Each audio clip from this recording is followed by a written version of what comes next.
Santa Clotilde. Reina y viuda. 540. Memoria libre. 3 de junio. Aquí estoy, escribía Sidonio Apolinar, en medio de pueblos melenudos, obligado a escuchar el lenguaje del germano y a aplaudir con gesto violento el canto del borgoñón, alto de 7 pies, que salta, lleno de vino, agitando sus cabellos untados con manteca amarga. Aquí llega el sajón de ojos azules, firme en el mar, vacilante en la tierra, el antiguo sicambro de occipucio rasurado y ademán de vencido, y el érulo vagabundo de mejillas bedouces, que disputan el color a las algas marinas. Todas estas naciones se empujaban unas a otras, saqueaban, incendiaban y pasaban sembrando ruinas. Fuera, sangre y despojos; en su casa, tragedias familiares. Allí, en Ginebra, estaba el rey de los borgoñones, Gondebaldo, alma feroz, indiferente al olor de la sangre. Uno tras otro, había hecho matar a todos sus hermanos, y ahora reinaba tranquilo. Pero a su lado crecía una de las primeras flores con que la barbarie invasora iba a perfumar los jardines de Cristo. Era Clotilde, sobrina del rey. Su padre había muerto a traición, el cuerpo de su madre había sido llevado por las aguas, y la espada había cegado la vida de sus hermanos. Solo quedaba ella, y allí vivía, en el palacio, entre picas y escudos, vigilada por el rey y execrada por Aredio, primer ministro del reino. Todos en torno suyo eran arrianos, pero ella había abierto su corazón a Jesucristo. Lloraba sin cesar, en parte de dolor y en parte de impotencia frente a los asesinos de su familia. Tempestades de odio se agitaban en su pecho, pero el infortunio empezaba a hacerla comprender la belleza de la resignación y de la mansedumbre. Cuando los grandes salones servían en fiestas y relumbraban con joyas de mujeres y corazas de guerreros, ella se refugiaba en la capilla o buscaba la compañía de los pobres y los atribulados. Gozaba dándoles una palabra de consuelo, poniendo en sus manos descarnadas el pan de la limosna, lavándoles los pies mugrientos. Y ellos la bendecían agradecidos, y publicaban por todas partes que en toda la nación de los borgoñones no había mujer más buena y más hermosa que Clotilde. Tras de la tragedia viene el idilio. Entre los mendigos se presentó un día en el palacio de Ginebra un hombre que llevaba una alforja a la espalda. Cuando la joven se acercó a él para socorrerle, él levantó su velo intentando hablarla, pero Clotilde no se dio por aludida. Al terminar la tarea, la princesa llamó a su criada y le dijo: «Ve y tráeme al mendigo de la alforja que me besó la mano». Y cuando estuvo delante de ella, dijo el desconocido: «Señora, tengo una gran noticia que anunciarte si me das permiso para hablar». «Habla», respondió Clotilde. Y él dijo: «Clovis, rey de los francos, me envía a ti». Otras veces ha hecho llegar su mensaje al rey Gondebaldo, pero sin resultado alguno, por eso he tenido que vestir este disfraz. Mi rey ha oído hablar de tu desgracia y tu belleza, y quiere casarse contigo. Aquí tienes el anillo que te envía». Clotilde quedó un momento suspensa, pero luego una gran alegría brilló en su rostro, y se apresuró a despachar al viajero, diciéndole: «Toma mi anillo y estos 100 sueldos para ti, vuelve a tu señor, y dile que si quiere tomarme por esposa, envíe cuanto antes sus embajadores a esta ciudad». Diríase una página arrancada a un canto de la Odisea. El mensajero parte, se duerme en el camino, un falso camarada le roba la alforja en que llevaba el anillo de la princesa, pero, apresado y azotado, se ve en la necesidad de devolver la joya. Llegan a Ginebra los embajadores de Clovis, y Gondebaldo vacila entre el odio y el temor.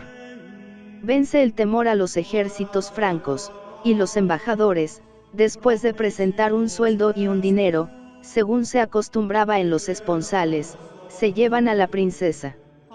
Caminan en un carro tirado por 2 bueyes negros, y, naturalmente, Clotilde encuentra que no van con bastante rapidez. Quiere llegar cuanto antes, y además teme la vuelta de Aredio, que ha ido a Constantinopla y que pudiera hacer cambiar la resolución de Gondebaldo. Salta a un alazán, y la pequeña tropa traspone valles y montañas. Aredio, entre tanto, ha desembarcado en Marsella, ha llegado a la corte y ha dicho a su amo: acuérdate que asesinaste al padre de esa muchacha, que ataste una piedra al cuello de su madre y la precipitaste a un pozo, que hiciste desaparecer a sus hermanos, y que Clotilde podrá utilizar el poder de los francos para vengarse. Aterrado el rey, mandó a su escolta en persecución de la joven, pero ya era tarde. Clotilde había entrado en su nuevo reino. Sus primeras palabras al verse en salvo fueron estas: Dios omnipotente, gracias te doy porque veo el comienzo de la venganza que debo a mis padres y a mis hermanos. Las pasiones de su naturaleza salvaje se juntaban en la doncella con la mansedumbre de las costumbres cristianas. Su corazón había aceptado el Evangelio generosamente, pero aún no había llegado a comprenderle. Aún no sabía que el instinto de la venganza, ley inexorable entre los pueblos bárbaros, era contrario a su nueva fe. Pero no se transforma en pocos años el corazón de una raza, y la Iglesia ha podido canonizar a aquella princesa porque ha visto la generosidad de sus esfuerzos. Clotilde encontró a Clovis en Villiri, cerca de Troyes. La mansión real no tenía nada del aspecto militar de los castillos de la Edad Media. Era una vasta construcción rodeada de pórticos de arquitectura romana. En torno se hallaban dispuestos los alojamientos de los oficiales del palacio, bárbaros y romanos, y los de los jefes de tribu que se habían alistado con sus guerreros en la guardia del rey. Otras casas de apariencia más humilde estaban ocupadas por hombres y mujeres que servían en toda clase de oficios: tejedores, orfebres, curtidores, bordadores, alfareros y fabricadores de armas. El joven príncipe, de 20 años a la sazón, caminaba en medio de los suyos como un semidios. El oro, dice Sidonio Apolinar, relampagueaba en su vestido de escarlata y de seda blanca, su cabellera y su tez tenían el brillo de sus arreos. Rodeábanle sus compañeros con las piernas desnudas, los pies cubiertos de pieles de fieras, sus túnicas cortas de diversos colores, sus picas de doble punta y sus escudos de bordes de plata. Clotilde halló en todos respeto y cariño. Tenía el arte de imponerse por la dulzura y por la bondad. El rey, dice Gregorio de Tours, la amaba apasionadamente. Había, sin embargo, una cosa que entristecía su alma de cristiana sincera: en torno suyo solo oía hablar del gigante Ymer, cuyo cráneo había servido para formar el cielo, de Odín, padre de los dioses, de Thor, la divinidad de las victorias, de Frigga, la primera de las diosas guerreras que tiñen sus labios con sangre de batallas, y de las 500 puertas del paraíso germánico. Los magos y los adivinos cruzaban solemnemente las amplias galerías, ofrecían libaciones y echaban sus conjuros sobre las almas bélicas. Clotilde huía de todas aquellas abominaciones, buscando la doctrina de los sacerdotes de Cristo. Muy de tarde en tarde aparecía en la corte un anciano de talla prócer, de larga barba y de bondadosa mirada. Era Remigio, obispo de Reims. La reina le escuchaba sin cansarse nunca, y al despedirse de él decía siempre lo mismo: Padre, rezad por él, es el hombre más noble del mundo, es digno de que Dios le haga el don de la fe. Habíase convertido en una catequista, abrazada por un santo celo. A las damas, a los magnates y a los domésticos les hablaba de su Dios con convicción de iluminada. A su marido le decía: no esperes socorro de tus dioses, no son más que oro, piedra y madera. Quisiera verte postrado delante del verdadero Dios, el que creó el cielo y la tierra, el que hace brillar al sol y a la luna, el que adorna y fertiliza la tierra con viñas, maíces, árboles y flores. Clodoveo la dejaba hablar, pero a veces contestaba con viveza: ¿qué me hablas de tu Dios? No encuentro en él nobleza, ni poder, ni heroísmo, ni siquiera desciende de la raza de los dioses. Entretanto, la reina tuvo su primer hijo, y a fuerza de ruegos logró permiso de su marido para bautizarle con toda solemnidad. Y sucedió que al poco tiempo se murió el niño. Lleno de cólera, decía entonces Clodoveo a su mujer: tu Dios no vale para nada, si le hubiéramos dedicado a nuestros dioses, ellos le habrían salvado. Y Clotilde contestaba dulcemente: pues mira, yo doy gracias al Criador de todas las cosas, que se ha dignado llamar a su reino a un hijo de mis entrañas. Estos argumentos no convencían del todo al rey pagano, pero al poco tiempo sucedió el encuentro de los francos y los alemanes en el campo de Tolbiac, 498. El día se presentaba aciago para las huestes de Clodoveo, ya habían sido rechazadas, ya retrocedían en desorden, cuando su rey, súbitamente inspirado, levantó los ojos al cielo, pronunciando aquellas palabras famosas: Jesucristo, Dios de Clotilde, si es verdad que proteges a los que te invocan, ayúdame en esta hora terrible. Un momento después la suerte de las armas había cambiado, los alemanes fueron deshechos, su rey tendido en el campo y sus leudes obligados a pedir la paz.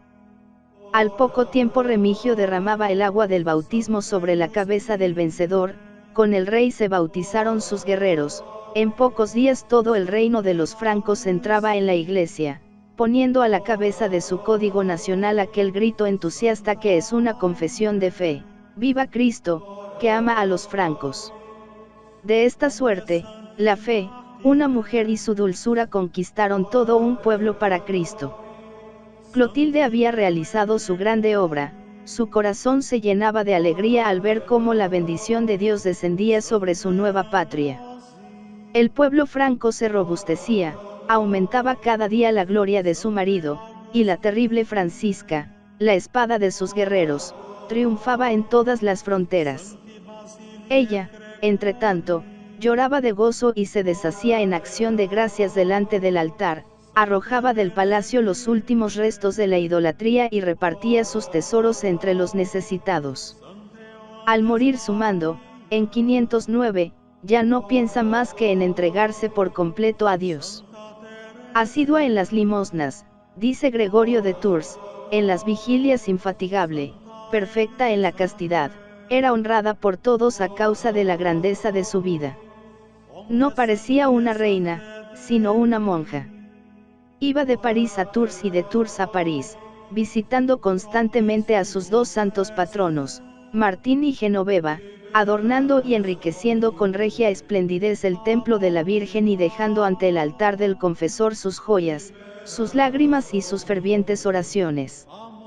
A su lado caminaban siempre dos nietecitos, hijos de su hijo mayor, que había sido muerto en una batalla.